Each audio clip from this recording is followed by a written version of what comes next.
Clean. Yeah, you find two of them. Yeah, again. Again.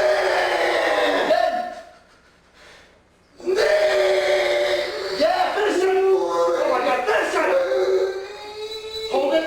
Knock it out. Get your chest up here. Concentrate. Nothing to slam. You got to Welcome to the technical part of the bench press video. I'm going to break this down into three basic parts with a couple of subcategories. Number one, we're going to talk about proper setup, meaning body position and bar position. Number two is going to be the descent, lowering the bar. And number three, the ascent, driving the bar from the bottom position of the bench, which is on your chest, to arm's length. I'm going to also cover a couple other topics that I feel are very important that a lot of trainees are confused about or misunderstand. Number one is going to be the proper bar path. What path should the bar take from arm's length to the chest and then back up? Number two is proper elbow biomechanics as the bar is being lowered and raised. We're going to also cover grip width and also the proper breathing pattern. With that said, let's get started. Key points when it comes to body position. First of all, you want to make sure that you have your feet firmly planted on the ground. If you have to go up on your toes, you should put something on the ground that you can place your feet on. Something as simple as another plate. I'm using a bumper plate in this example. You can just put your feet right on there because you want to have your feet firmly planted on the ground. The leg musculature is actually used when you bench press to stabilize you. A lot of trainees don't understand that. The legs don't just sit there. The feet need to be braced into the ground, if you will, and the leg muscles will be flexed. So, first thing you got to make sure you do is to get on solid ground with your feet. Number two, when you lay down, second thing you need to do is to make sure you arch and tighten the muscles in your lower back. As follows. Just like that. Now you don't need to get into an extreme arch position where you're pushing your shoulders way down to the hips to where it could potentially cause some soft tissue damage, some disc damage to the lumbar area. But you do want to arch the muscles flex the muscles in your lower back and go into spinal extension.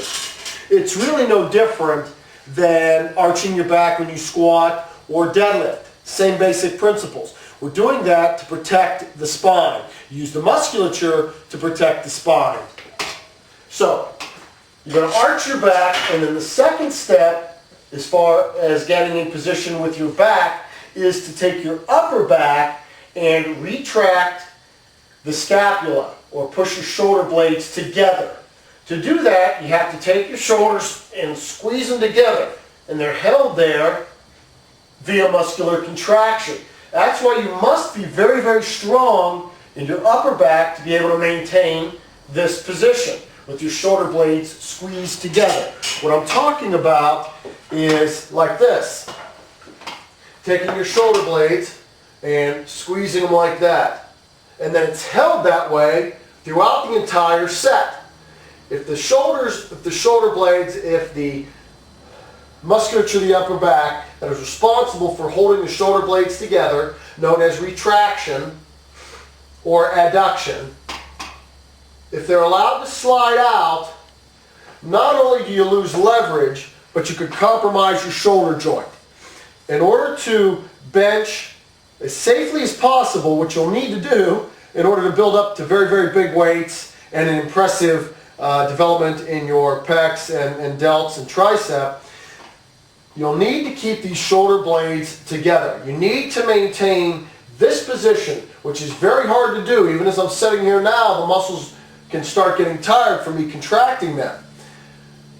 What that'll do, again, it'll allow the shoulder joint to operate as best it can.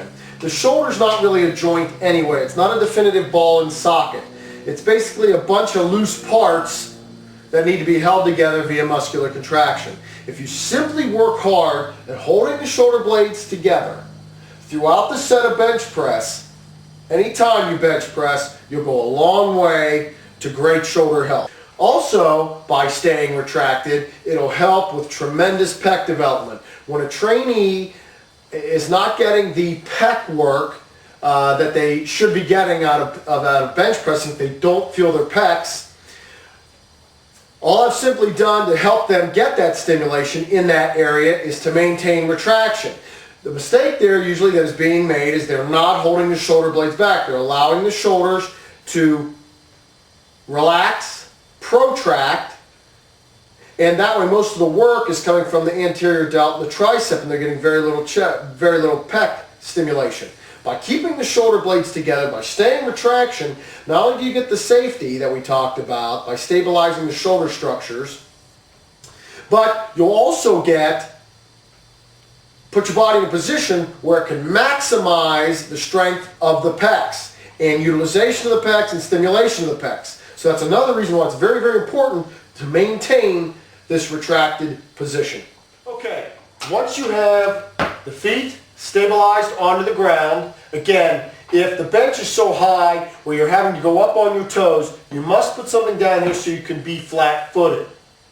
Stabilize the lower body by digging the feet in, digging the legs in. You must arch the lower back, retract the upper back.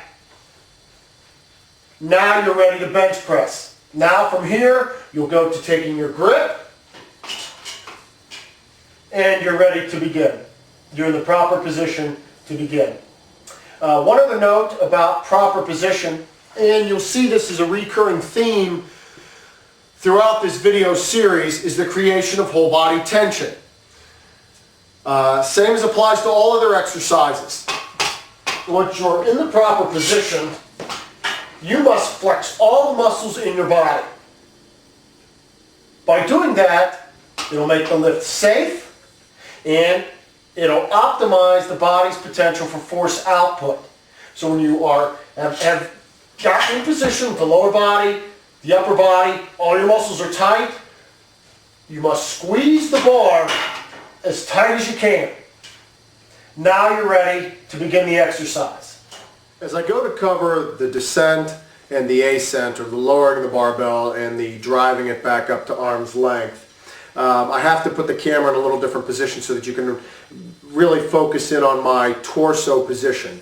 As I'm doing this though, keep in mind that the lower body, the leg musculature, is very much involved throughout the entire lift. Even though you're not going to be seeing it now, just keep in mind that the feet are dug in and that the leg muscles are flexed to maintain that lower body rigidity, which helps stabilize the hips and in turn the upper body.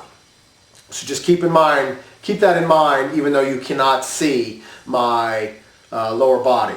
Now, as I'm going to cover the lowering the bar and the driving the bar back up, I'm going to break it down into two areas, some general considerations, and then some more specific considerations that I know a lot of trainees are concerned about, because there's a lot of information, or should I say misinformation out there, or misunderstanding good information on a few specifics pertaining to elbow position and bar pass. Once you have established the proper body position by getting your feet firmly planted on the ground, flexing your leg muscles, by arching your lower back to maintain spinal extension, and by squeezing your upper back to maintain retraction of the scapula, you're ready to start to get the bar out of the racks and then to start the descent.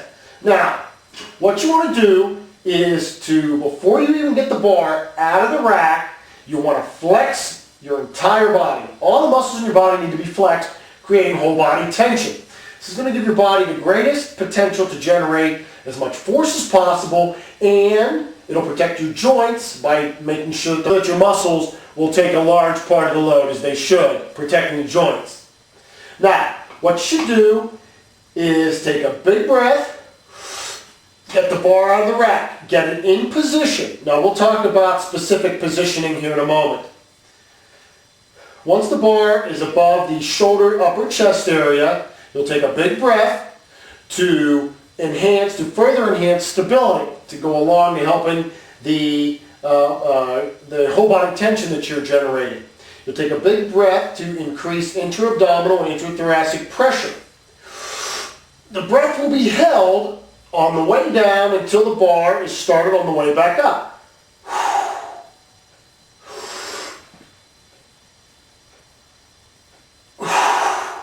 Now I performed those reps with a pause.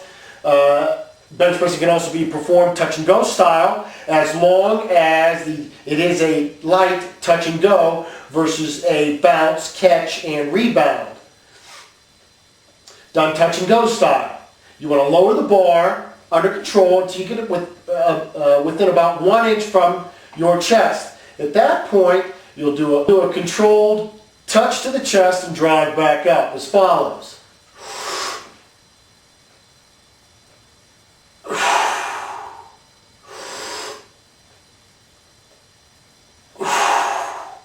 Just like that.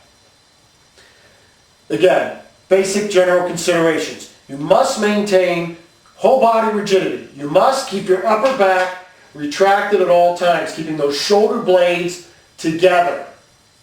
You take a big breath, you lower the bar, you'll drive it back up. Now, if you have blood pressure issues, you're going to have to maintain this rigidity, but allow yourself to breathe. You can take a big breath to start the movement,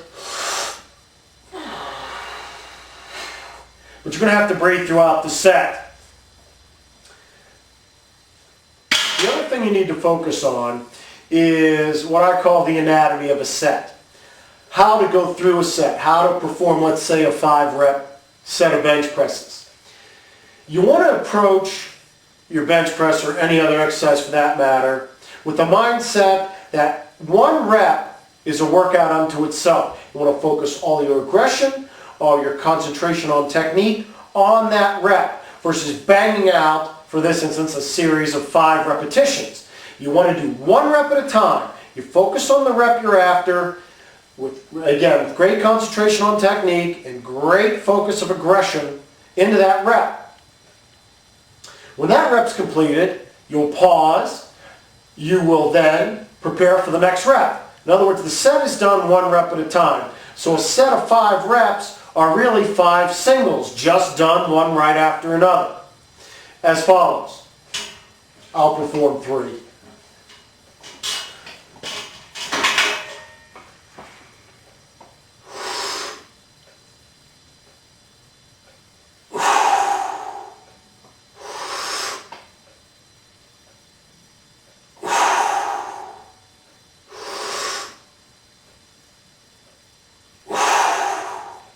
Now, what a lot of trainees will do is they'll just simply bang out reps. The difference there is that by performing the reps 1 at a time, you'll get much, much better quality stimulation out of every rep. And it's going to go a long way to enhancing safety. And we need to enhance safety so you can train consistently. If you're hurt, you can't train consistently, and you can't make your body bigger and stronger. So you need to focus on 1 rep at a time. Use your breathing to help regulate that process. It sets the pace so that when you drive the bar back up, you'll let a breath out, take a full breath in, and it's held before you start the descent. Again, you want to focus on performing your sets 1 rep at a time. One of the greatest effects, greatest positive effects that the 1 rep at a time philosophy has is on maintaining the upper back position throughout the set, maintaining retraction. When someone's just banging out sets, it makes it very easy, banging out reps, it makes it very easy for them to lose their upper back retraction. It's hard enough to maintain that position if you're going 1 rep at a time. As a matter of fact, I can go so far to say is that is one of the hardest things for trainees to do throughout a set of bench presses is to maintain that proper upper back position. Those muscles have to be very, very strong. to start with, and it takes a lot of concentration to keep those muscles, to keep that area in the proper position throughout a set, especially when fatigue starts setting in. That is another reason why you must get your upper back very, very strong through other various upper back exercises. There's a saying in powerlifting that a bench presser's strength is highly regulated by how strong their upper back is. And that is very, very true, because you must maintain this retracted position in order to get the most leverage, the most power, to generate the most force out of your bench press. So keep that in mind. The 1 rep at a time philosophy will also go a long way for you to maintaining that position in your upper back. And that upper back position is very, very critical. All right, now I want to cover a couple specifics in areas that I know that a lot of trainees are confused about or misunderstand. Number 1 is proper bar path. Where does the bar start in relation to your body, in relation to your chest, neck, eye area? Where does the bar start? Where does it touch the body? And then where does it end up? Well, first of all, I'm going to go ahead and cover a few of these specifics, but what I'm going to do is show you a way where you won't have to worry about any of that, where we're going to put your body in a position where it will actually show you the best bar path. All right, as far as the specifics go,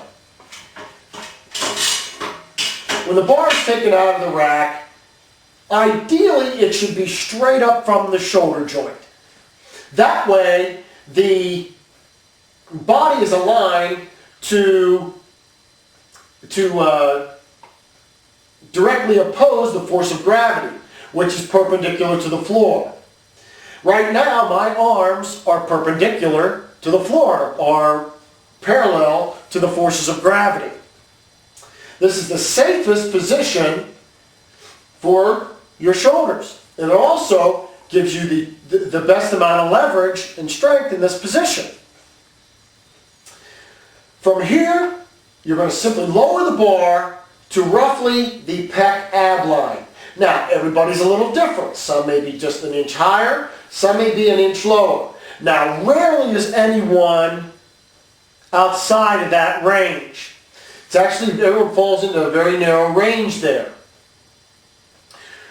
From the pec ab line, when you drive the bar back up, it should simply end straight above the shoulders. There is some lateral movement. Upon the descent, the bar is going to move a little bit towards your feet, and when you go to press it back up, the bar is going to move again a little bit towards laterally, a little bit towards your head.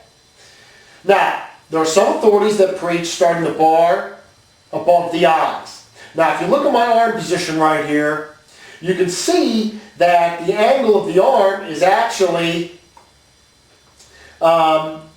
roughly 70 to 80 degrees.